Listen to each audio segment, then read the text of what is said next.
करीब 2 हफ्ते पहले की बात है। इंदौर में एक सरकारी इम्तिहान की तैयारी कर रही अर्चना तिवारी ट्रेन में सवार होती है अपने घर कटनी जाने के लिए। लेकिन कटनी पहुंचने से ठीक पहले ही अचानक वो चलती ट्रेन से गायब हो जाती है और करीब 2 हफ्ते बीत जाने के बाद अचानक उसके बारे में एक ऐसा खुलासा होता है कि हर कोई हैरान रह जाता है। नमस्कार, मैं हूं परवेज सागर। आप देख रहे हैं आज तक डिजिटल पर अपराध का जहां, और मेरे साथ हैं मेरे सहयोगी क्राइम तक के एडिटर चिराग गोठी।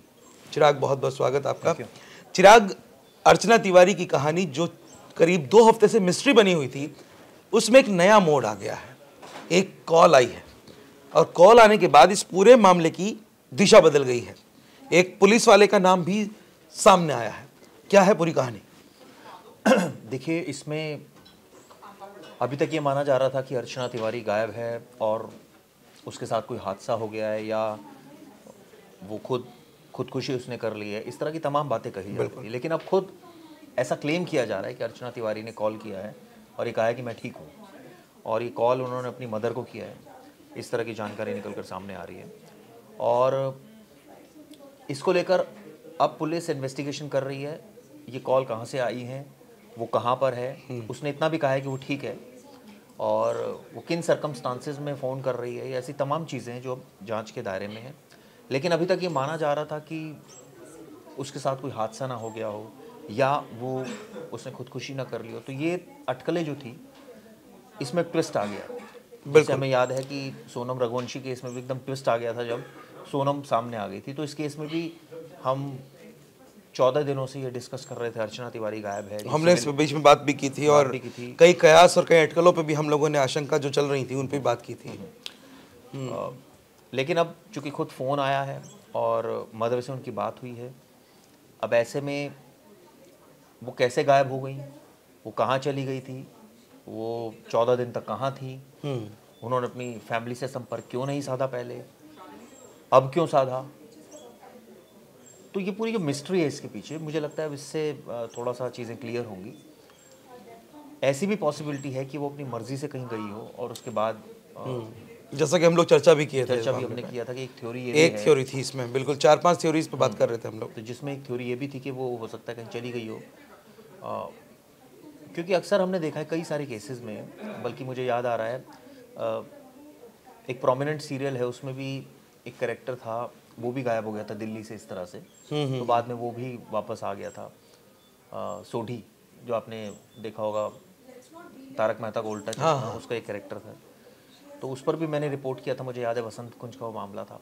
लेकिन अब इस केस में भी यही है कि वो कहाँ रही, क्या वो कोई डिप्रेशन में थी या वो किसी ने अगवा किया या किन हालातों में थी, या खुद से गई थी। बहुत सारी ऐसी चीज़ें हैं जो अभी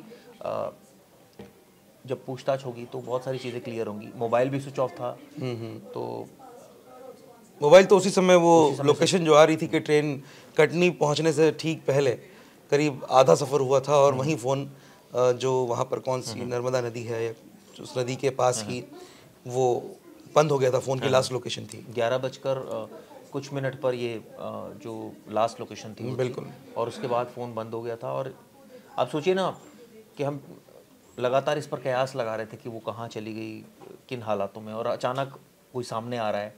तो थोड़ी सी कहानी अभी भी विचित्र लग रही है, थोड़ी सी। चिराग, क्या इसमें अभी मतलब जिस तरह से चीज़ें सामने आई है निकल करके, एक कॉल के बाद सारा मामला पलट गया, लेकिन क्या पुलिस अभी ये बता रही है कि उसकी लोकेशन ट्रेस हो पाई है या नहीं हो पाई? और अगर घर वालों से बात की है तो क्या उसने ये बताया कि वो अभी है कहाँ, कब घर लौटेगी? इस तरह के तमाम सवाल शायद हमारे दर्शक भी जानना चाहते होंगे कि जिस अर्चना तिवारी को लेकर के 2 हफ्ते से हम लोगों ने भी 2 एपिसोड हमने किए, आप लोगों के सामने चीज़ें रखी, और अब अचानक से कॉल आने के बाद पूरा हमारा जो नज़रिया था वो बदल गया कि हम उसकी हत्या की आशंका जता रहे थे। हमें ये भी लग रहा था सुसाइड तो नहीं कर लिया, फिर हमें ये भी लग रहा था कि कहीं वो किसी के साथ अपनी मर्जी से तो नहीं चली गई। और जिस तरह से वो फ़ोन करके खुद बता रही है, तो क्या कोई इस तरह का जवाब मिल पाया अभी तक? एक इसमें दरअसल एक कांस्टेबल की भी एंट्री हुई है, और ये कांस्टेबल का नाम है राम तोमर। इसने अर्चना का बस से टिकट बुक किया था, एक बस का टिकट भी बुक किया था उसका, और वो बुक किया था। इसकी बातचीत हुई थी राम तोमर की अर्चना तिवारी से, और ये सीडीआर में चीज़ें क्लियर हुई थी जब पुलिस इस मामले की तफ्तीश कर रही थी, इन्वेस्टिगेशन कर रही थी, क्योंकि पुलिस के पास सिर्फ एक सीडीआर रिकॉर्ड ही था जिसको वो माइन्यूटली ऑब्जर्व कर रही थी, क्योंकि क्या वो नदी में गिर गई, नर्मदा नदी में, या जंगलों में गिर गई, इसको लेकर कयास लगातार लगाए जा रहे थे, और इसी के सेंस में सर्च ऑपरेशन भी चल रहा था। बिल्कुल, नदी में भी वहाँ सर्च ऑपरेशन चलाया गया था, लेकिन जब कोई अपडेट नहीं आया और कोई क्लू नहीं मिला, तो अब अचानक एकदम फ़ोन आ जाना उसका और ये कहना कि मैं तो सकुशल हूँ, और इसको लेकर अब कई सारे सवाल हैं जैसे कि मैंने आपको बताया, और उसको इन्वेस्टिगेशन की जा रही है। मैं इसमें कुछ और भी आपको जानकारी दे दूं कि जो जीआरपी थी वो अर्चना का पता लगाने के लिए ग्वालियर के एक पुलिस कांस्टेबल को उसने हिरासत में भी ले लिया इनको, तोमर को। अच्छा, भाई आपने ये जो टिकट बुक आप कह रहे हैं, क्लेम कर रहे हैं कि आपने बुक किया था, बस का टिकट था ये, अब पिछले 1.5 साल से बता रहे हैं कि संपर्क में था अर्चना के, और अर्चना तिवारी का बस से टिकट बुक किया था। अब राम तोमर की अर्चना से फ़ोन पर भी बात हुई है, और ये बात क्या सीडीआर आप बता रहे हैं कि सीडीआर से खुलासा हुआ उसके नाम का।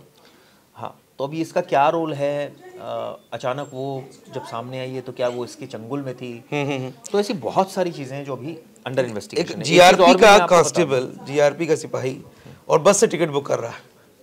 हाँ, और वो गई ट्रेन से, यात्रा कर रही है। हाँ, कॉल डिटेल पर यह भी जानकारी मिली है कि ग्वालियर के भंवरपुरा थाना में है ये, तैनाती है इसकी राम तोमर की। हाँ, और एक टीम को वहाँ भी भेजा गया था, तो फिर इससे पूछताछ हुई तो उसने तो हालांकि कहा कि वो कभी मिला नहीं है, उसे कुछ नहीं मालूम है, लेकिन उसकी 1 मिनट बात हुई, इस तरह की अजीब सी बातें वो करने लगा।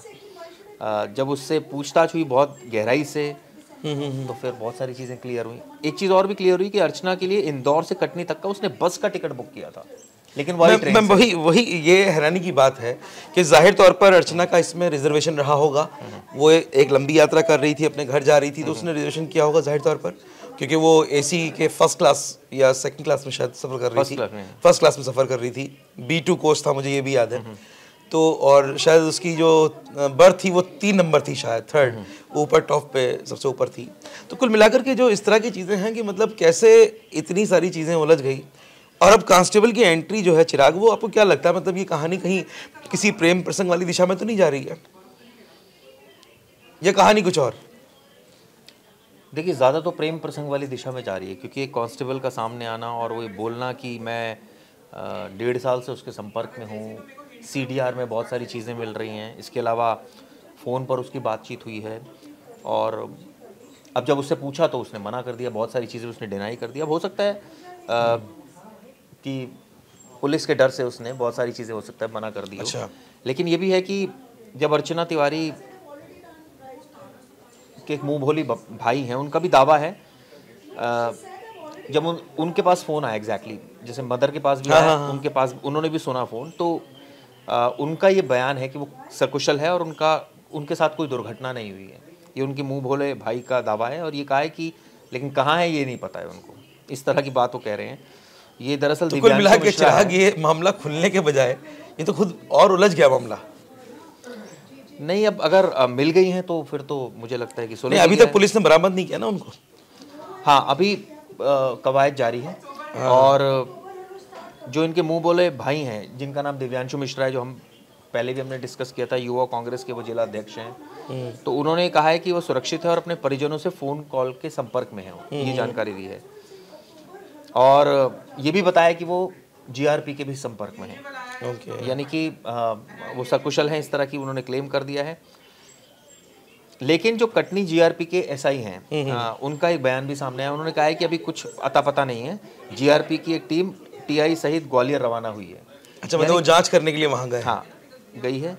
तो अभी बहुत सारी ऐसे ट्विस्ट एंड टर्न्स है जो इस केस में आ रहे हैं। उन्होंने मुझे याद है 51,000 का इनाम भी घोषित किया था कि मैं दूंगा दिव्यांशु ने, कि अगर जो ढूंढ के लाएगा, जो मुंह बोला भाई है। हाँ। ओके, तो कुल मिलाकर कहा जाए कि अर्चना तिवारी की जो मिस्ट्री है गायब होने की, वो सुलझने के कगार पर तो है। लेकिन इस मामले में जिस तरह से 2-3 नामों के खुलासे अभी हुए हैं, चिराग जैसे बता रहे थे कि सबसे बड़ा जो किरदार है इस कहानी का, जो बहुत मिस्टीरियस है, रहस्यमयी है, वो है कांस्टेबल राम तोमर, जिसकी तैनाती ग्वालियर जिले के एक पुलिस थाने में है। और सबसे हैरानी की बात यह है कि वो खुद तो जीआरपी का कांस्टेबल है, लेकिन उसने अर्चना तिवारी के लिए एक टिकट बुक की थी, और वो टिकट इंदौर से कटनी तक के लिए थी और वो बस के द्वारा थी, ना कि ट्रेन के द्वारा। जबकि जब अर्चना तिवारी गायब हुई हैं तो वो सफ़र कर रही थी इंदौर से एक ट्रेन से, और वो भी फर्स्ट क्लास में, और सफ़र के दौरान ही वो रहस्यमय तरीके से गायब हो गई थी। उनका बैग उनके रिश्तेदारों को ज़रूर मिला था, लेकिन वो खुद कटनी नहीं पहुंची थी। करीब 2 हफ्ते हो चुके थे, उनकी तलाश जारी थी, उन्हें पुलिस तलाश कर रही थी, जीआरपी भी और सिविल पुलिस भी। और उसके बाद अचानक अभी एक कॉल आती है उनके घर पर, उनकी मदर के पास, जिसमें कि अर्चना तिवारी खुद थी, और उन्होंने अपनी माँ से कहा कि वो बिल्कुल सुरक्षित हैं और जहाँ भी हैं बिल्कुल ठीक है, उनके साथ कोई घटना नहीं हुई है। और हमारे सहयोगी चिराग जैसे बता रहे थे कि पूरा मामला जो है वो अब जो किरदार वो कांस्टेबल है पुलिस का, उसके ऊपर जाकर के टिक गया है, और अब इस मामले में और नए नए खुलासे हो सकते हैं। अभी पुलिस सिर्फ इस बात का इंतजार कर रही है कि जल्द से जल्द अर्चना तिवारी को सकुशल बरामद करें और लेकर आएं, और फिर उनसे जब पूछताछ होगी तो तब जाकर के इस मामले का खुलासा होगा कि आखिर अर्चना तिवारी के साथ हुआ क्या था, वो कैसे गायब हो गई थी। आप देखते रहिए आज तक डिजिटल और मुझे दीजिए इजाजत। नमस्कार।